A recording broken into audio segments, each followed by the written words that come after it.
Imagine, if you will, you're living in a world not unlike ours, and everything is fine and dandy. Until one day in 1931, a new species bursts onto the ecological scene. Is it a plant? Is it an animal?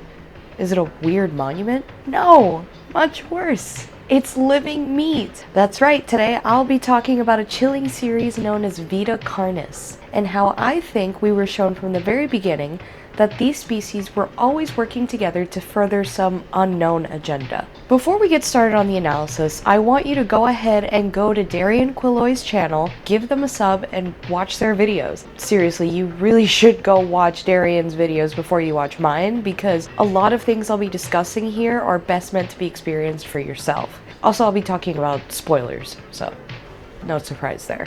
Not to mention the content itself is really good, and I enjoy Darian's use of practical effects. So go and support Darian. Their channel will be linked in the description below. Thank you very much. Okay, good. Now that you're caught up on Vita Carnis, let's get into the discussion of how these species have been working together to gain a chokehold on humanity and wedge themselves into the ecosystem to live among us. No, not like that. So let's establish the species names. We have the crawl, trimmings, meat snakes, mimics, harvesters, the host of influence, monoliths, and of course, the singularity. You may be wondering, how can an entirely new species just appear out of nowhere and seemingly integrate itself into the ecosystem without causing some massive ecological collapse? Well, this is explained in the documentary section of the first season that covers each of these species, which I'll spend a bit of time going over. This documentary series starts with the crawl. The crawl is described as a sort of growth of meaty tendrils that resemble the small intestine. The red coloration can vary in shade from tendril to tendril, and the darker branches make it ideal for the crawl to photosynthesize and produce its own energy. These tendrils have displayed a similar pattern of growth to mold or fungi, and this pattern is due to a process known as saprotrophic nutrition, which is defined as a process of chemoheterotrophic extracellular digestion involved in the processing of decayed organic material. Try saying that 5 times fast. The crawl is unique because it can be found everywhere in the world and has even been shown to display some form of intelligence when it comes to its growth. In fact, one quick frame shows a newspaper article that references the crawl overtaking a radio tower before it switches back to the documentary. Another video in the second season of Vita Carnis touches back on this concept by showing researchers investigating the growth properties of the crawl. The crawls seem to prioritize their growth pattern and direction to head towards anything that conducts signals like radios or TVs. They tend to grow much quicker and envelop the object with complexity and an almost haphazard growth pattern before returning back to their normal growth and pattern speed. The crawl is also unique in that it seems to be the main starting point for almost every single Carnis species. One of these is known as the trimmings. Trimmings are small, turtle-like creatures that are described as looking like skinned raccoons. And yes, it's also made of meat. All of these creatures are going to be made of meat, and it's going to get real gross real fast. But, I mean, doesn't it kind of look cute in like an ugly sort of way? I don't think I'd own one personally because of how loud they get, but they still look cute anyway. Except for this one. I don't know what the hell happened to this one, but it's horrifying. Trimmings are unique in their appearances, in which no two look the same. They're very cowardly creatures and will mainly run and hide when confronted. But they also seem to display their emotions very outwardly by either making cute chittering noises when they're happy or by screaming when they're distressed. They're also nocturnal and are most vocal during the nights, as seen here.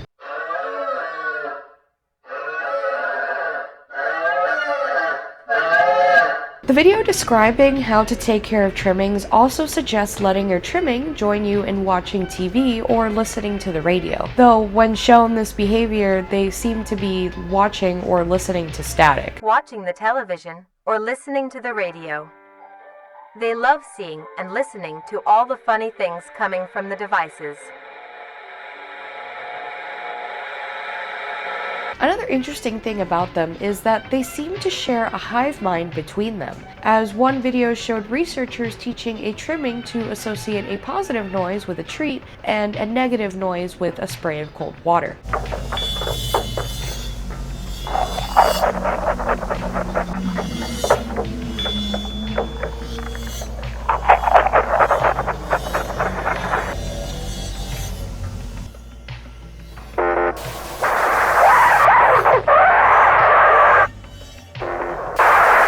After establishing this behavior, the trimming was then released back into the enclosure, and when that same noise was repeated in the enclosure, all of the trimmings displayed the primed behaviors from the initial experiment with the trimming. Keep in mind that trimming was isolated from the rest of the group it lives with during the experiment.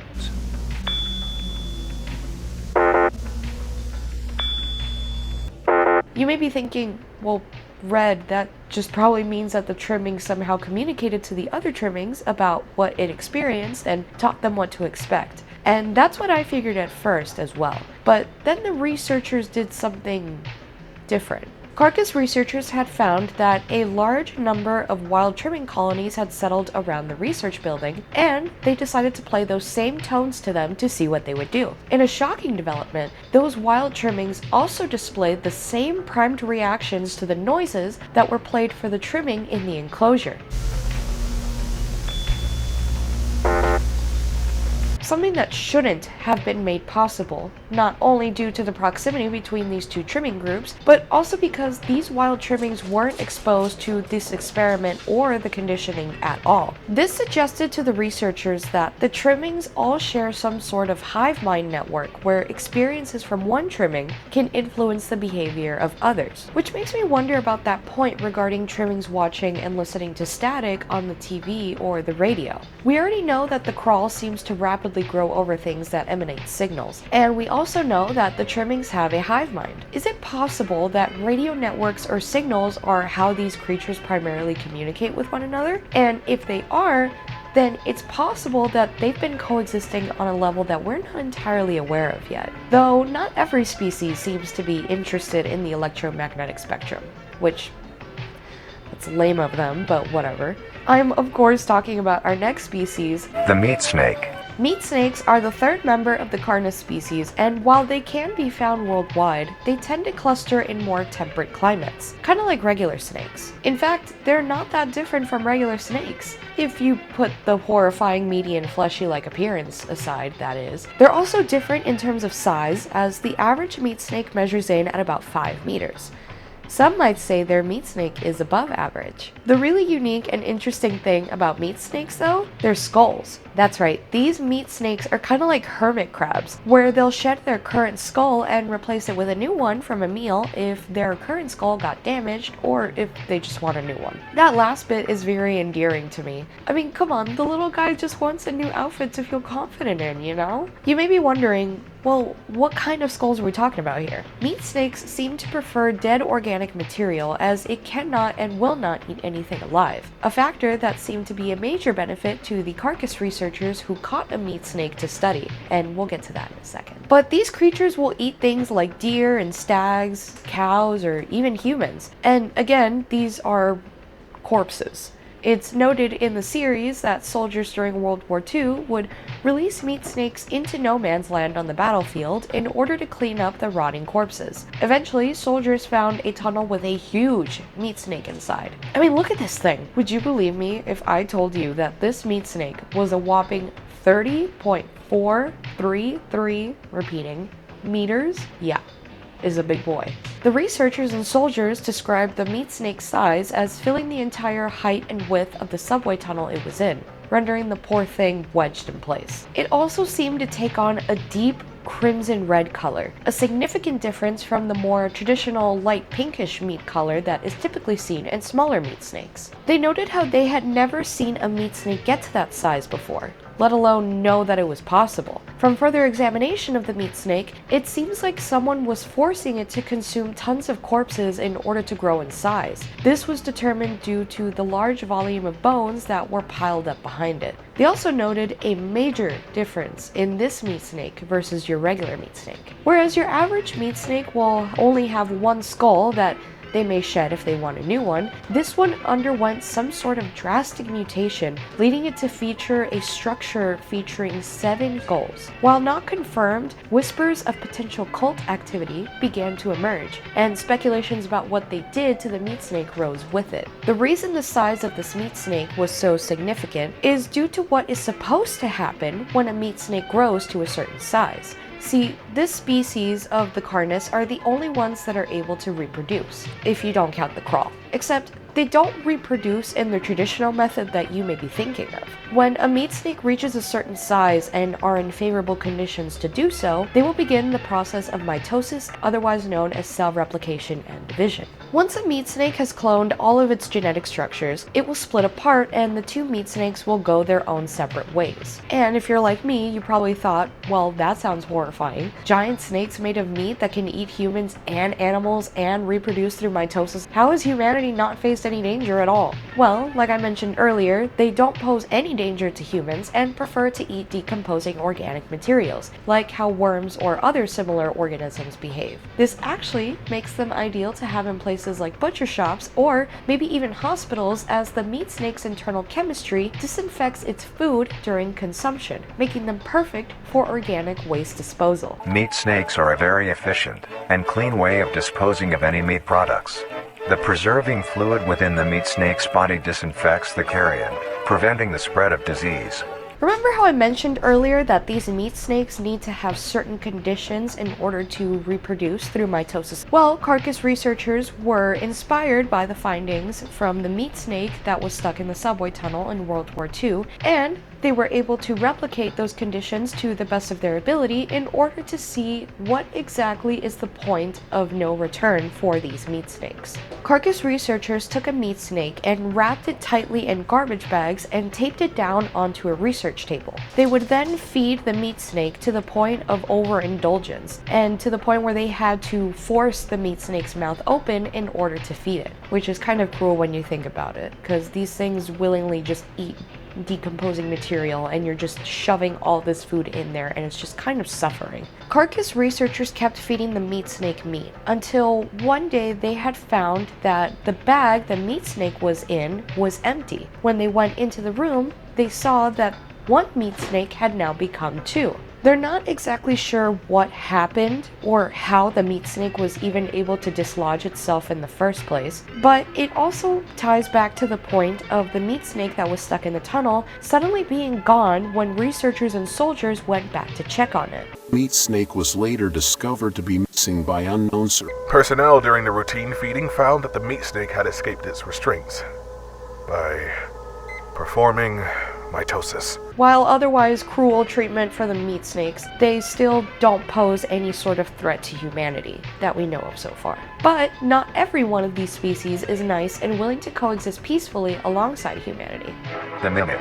Mimics are the 4th member of the Carnis species and have taken on the most human-like appearance while also taking on a more hostile nature. These species of Carnis are found in more population-heavy areas, so places like big cities will consequently have a much larger population of mimics than smaller towns. This establishes that the population density of mimics is directly correlated to the population density of humans in the area, and unfortunately, this is because their primary diet consists of human flesh once they reach maturity. Mimics are described as bipedal creatures with uncanny similarities to humanoid anatomy. They are said to greatly resemble humans without skin and with added exaggerated features like longer arms and thin fingers with no fingernails, a hunched posture with a duck-footed stance, flat noses, large, dark, sunken eyes, clammy skin, and a mouthful of teeth that contorts the mimic's face into a smile. These teeth are comprised mainly of incisors, with only a few canines and premolars in the back of the mouth. This composition and placement of teeth makes it ideal for the mimic to essentially remove the skin clean off of the bone, almost like you were eating the most delectable chicken wing in existence. Garlic parmesan, by the way. That's my favorite flavor of wing, if you're wondering. Aside from that dental nightmare, the mimic has also been shown to be able to contort its body in impossible confines like couches, ottomans, or dressers in order to hide in their next victim's house, which leads many people to wonder how exactly these mimics have been able to live amongst humans for so long without being spotted.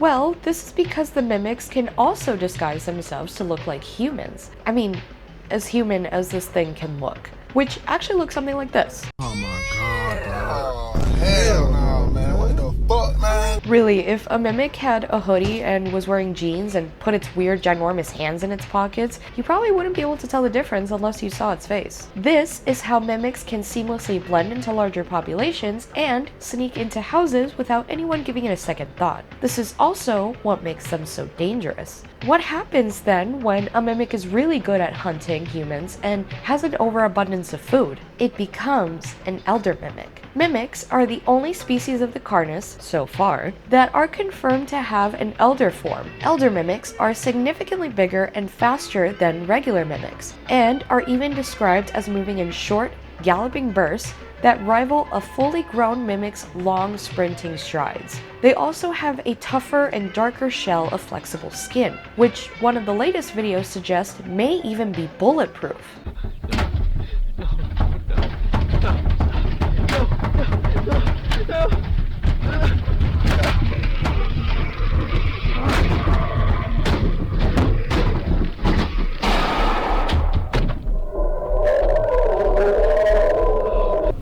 There you are.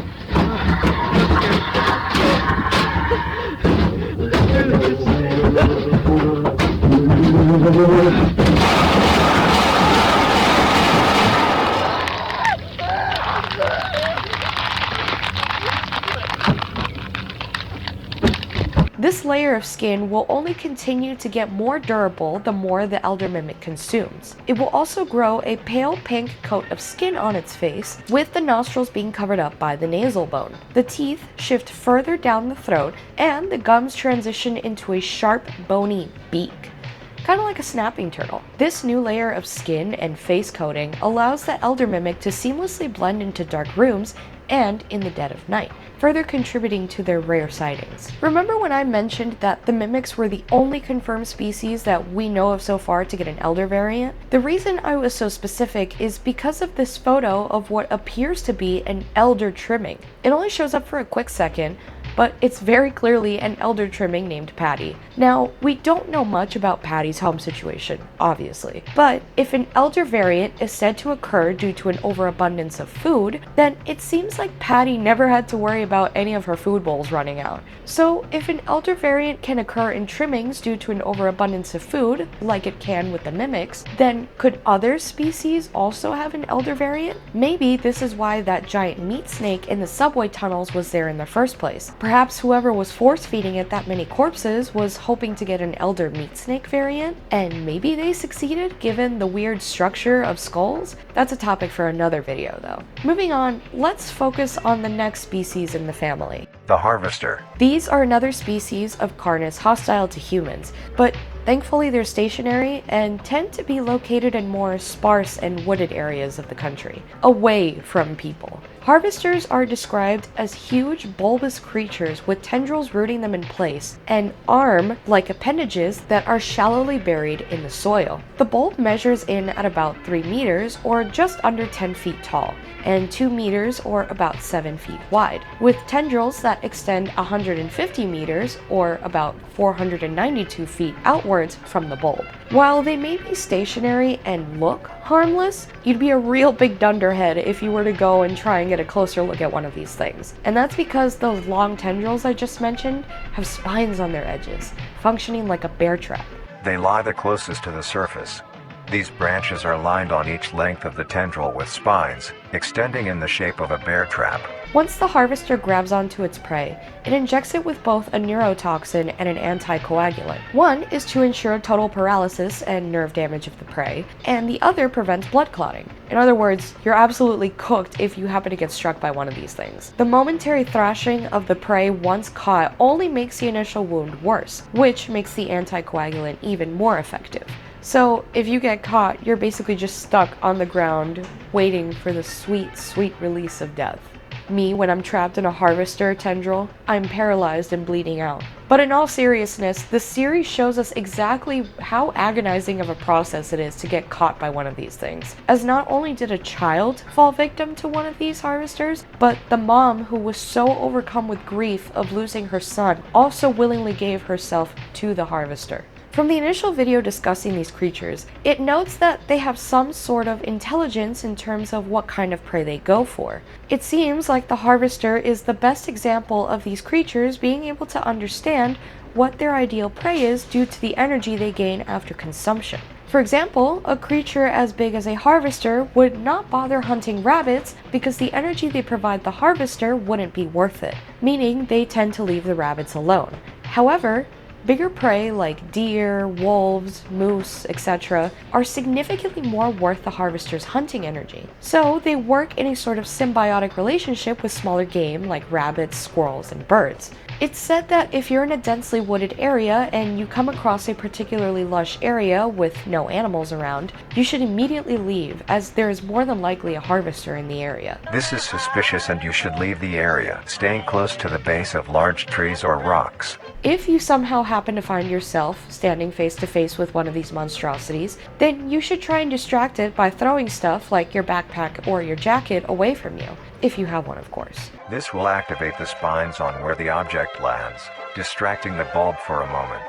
You will then slowly begin to do wide shuffles away from the bulb. Once you're far enough away from the harvester, it's said that you should try and throw something extra to ensure that you can get away unharmed. If possible, throw another object when you are certain you are a fair enough distance away, just to be safe.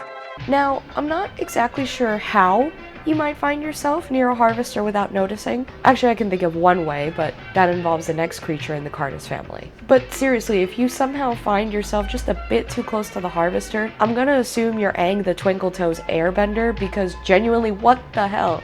Now, while the harvester is thankfully immobile, our next Carnis species member is unfortunately able to move around. Luckily not much though. The host of influence. The host of influence is probably one of the most disturbing creatures from this list. It's humanoid in appearance, but only from the torso up. And even then, I'm being generous in calling this part a torso. But the host is a unique creature in that it's only around in scarce numbers, and their habitat is equally sparse as they're only found in certain sections of North America. Their lower bodies are composed entirely of fibrous tissue and tendrils that burrow into the ground and root it in place, not unlike a harvester.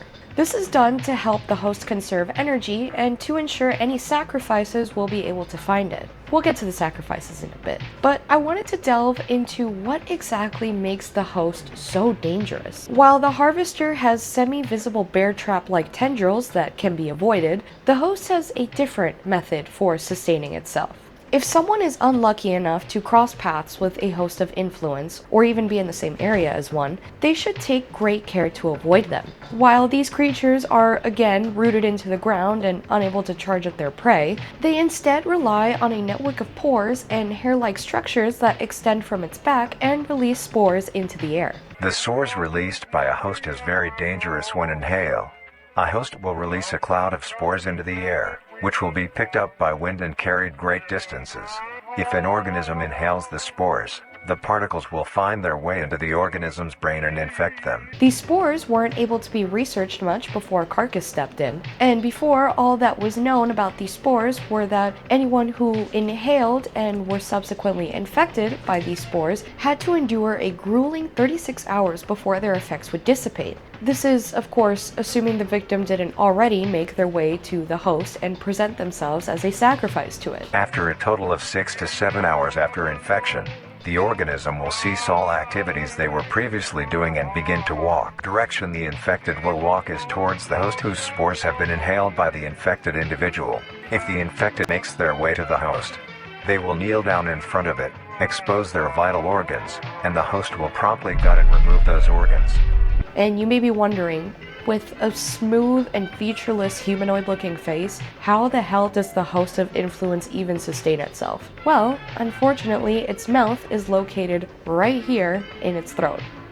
Isn't that fantastic? Back to the spores. Carcass eventually stepped in and were able to catch a host of influence for themselves. They would then run experiments having a willing participant get infected by the spores, and then they would keep them away from the host for 36 hours. After the 36 hours were up, they would interview the subject and found that he described voices and an almost instinctual urge to go to the host. Here's what he described after each round of infection. I feel tired and I have aches in my legs and arms. I'm also quite nauseous. Not dizzy, but foggy, if that makes sense. I don't feel too bad overall. The worst I feel is very hungry and thirsty. I'm much more... I'm exhausted now. My joints feel tight and my muscles as well. There's a slight tremor in my fingers. I'm very disoriented and my head is pounding. I'm also seeing silhouettes and my vision is, if you looked at a light for too long and it gets burned into your vision. I'm getting better though. I think I should be fine to continue. It feels numb, like pressure. It's not bad. It doesn't hurt. I don't think so, at least. I remember something. I can't pin it though. Like remembering a dream. It was bright.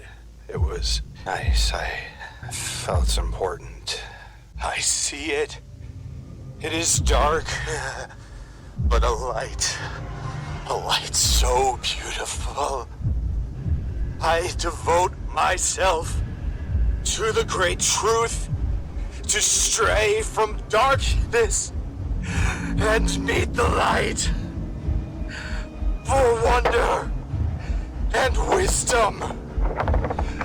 I serve my Lord. I serve my Lord.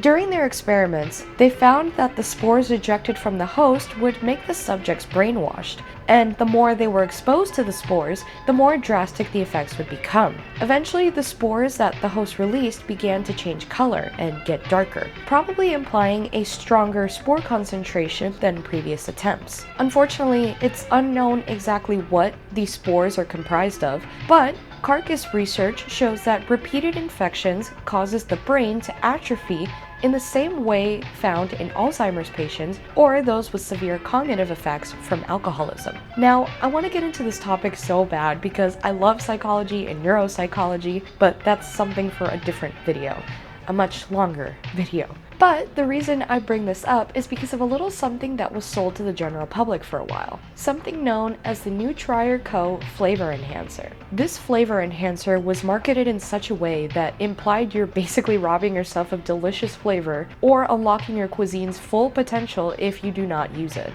However, there's tons of weird things about the flavor enhancer and its ads that not only confirm the host of influence spores are the main ingredient in the flavor enhancer, but that the people selling the product are aware of the brainwashing properties. So the experiments that Carcass ran on the host and the spores revealed that the host of influence can create more potent spore counts after repeated infections. This first vial contains the initial spores collected from the host, the second vial is the flavor enhancer, and the third vial is the collection of more potent spores with an unknown composition. The color of the flavor enhancer seems to imply a slightly higher concentration of spores in the powder than the first vial, and significantly less than in the third vial. We also have this disclaimer from Nutri-Co themselves telling customers to ensure that the flavor enhancer is added on food that is less than 60 degrees Celsius or 140 degrees Fahrenheit. Otherwise, it will not work as well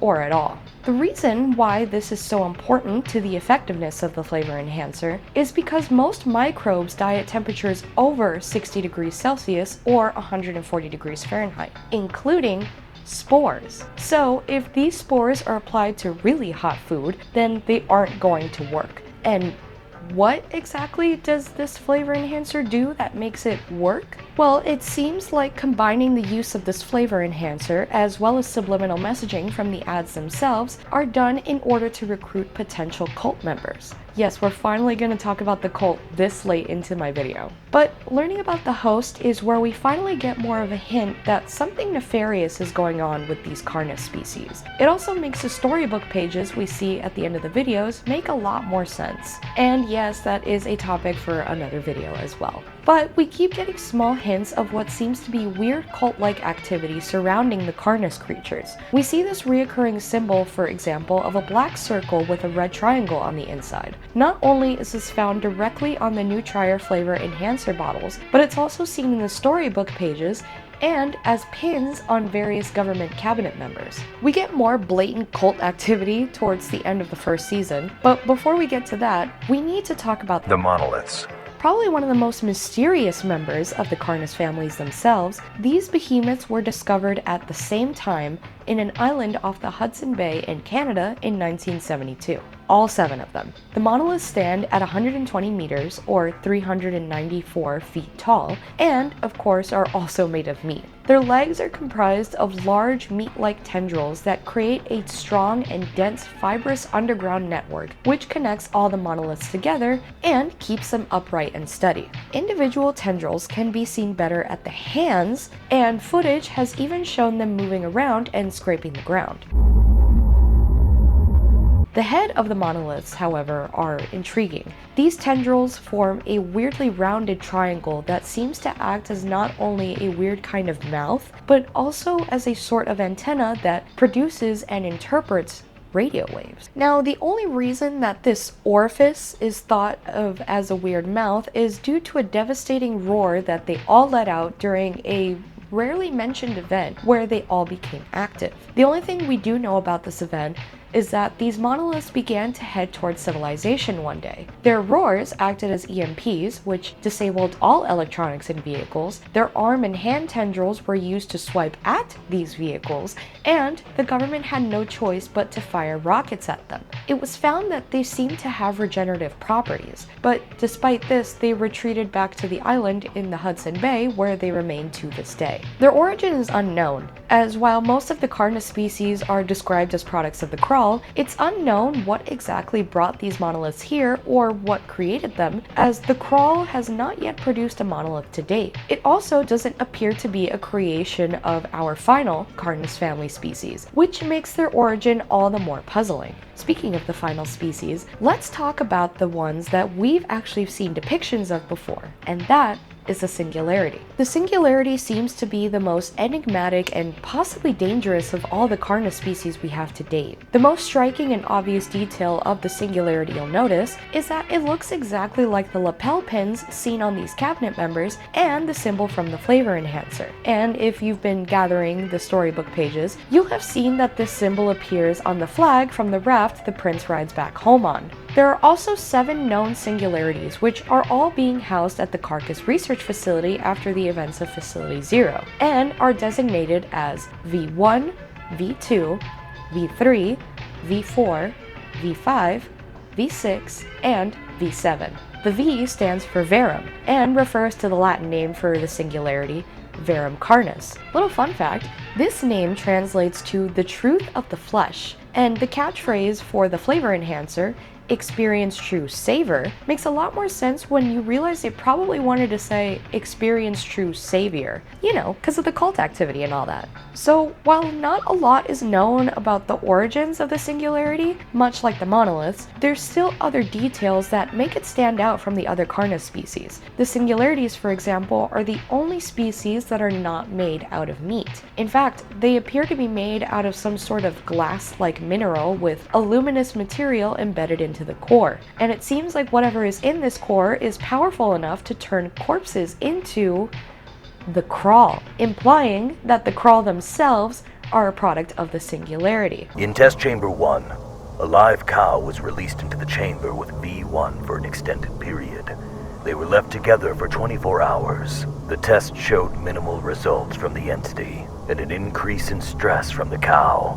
Next, the body of a cow was put into the chamber with V1 for 24 hours.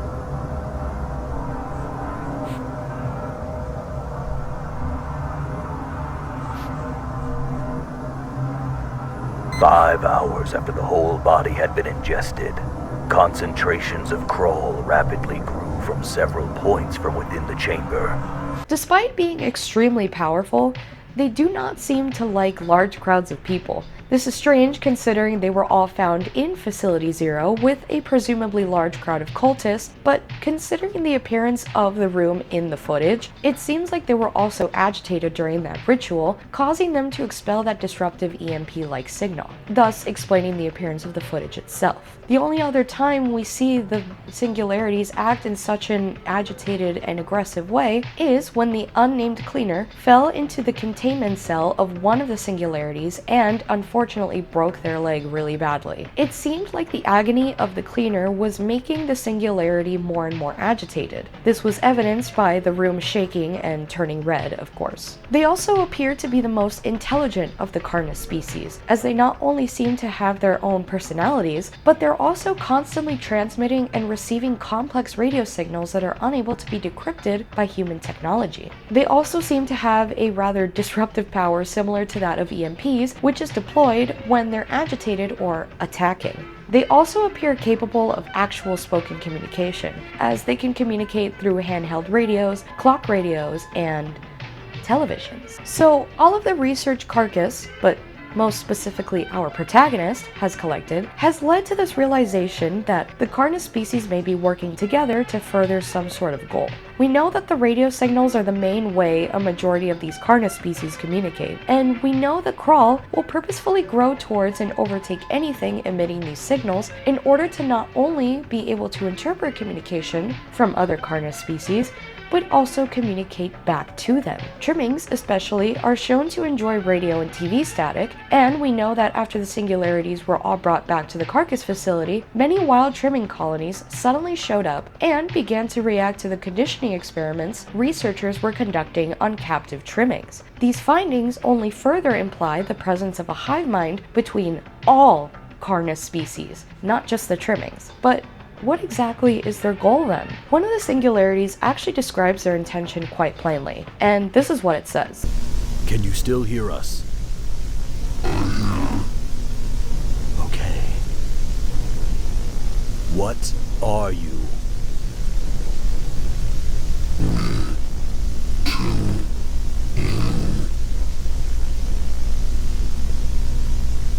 Can you explain?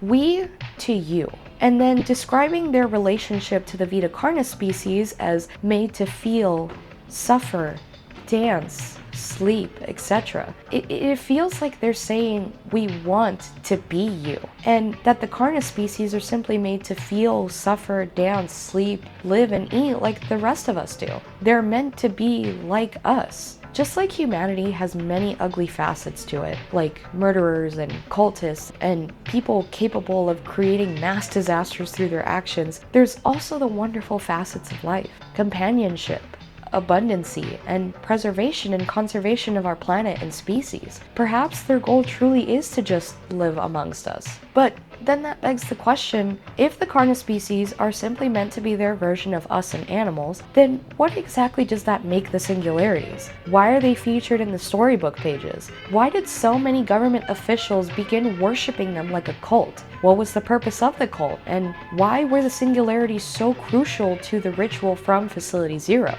These are all questions I hope to answer in my next Vita Carnis video, where I talk about their potential origin and how the storybook pages connect to it. So, what'd you guys think?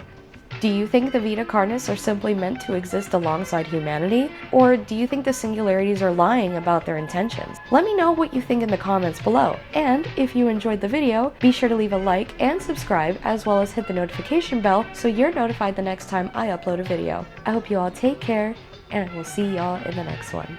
Bye!